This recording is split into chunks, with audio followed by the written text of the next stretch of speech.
बर्हापीडाभिरामं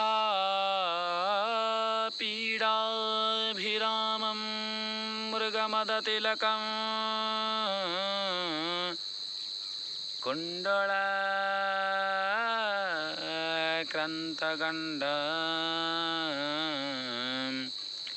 कञ्जाक्षं कम्बुकण्ठं स्मितसुभगमुखं श्वाधरे न्यस्तवेणुं श्यामासन्तं त्रिभङ्गं रविकरवसनं भूषितं वैजयन्त्या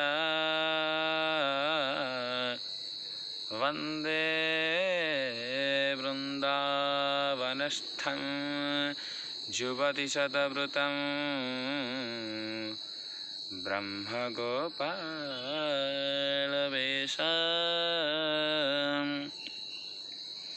निरपय निधिधौतशरीर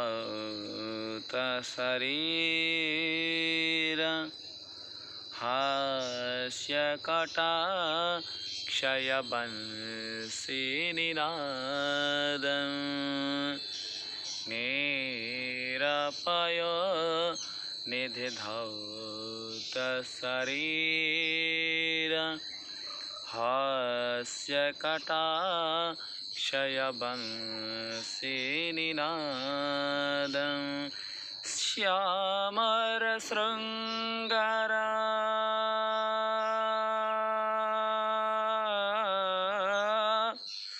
श्यामरशृङ्गारनृत्यविलासं तं प्रणमामि च बालगोपालं तं प्रणमामि च बालगोपालम्।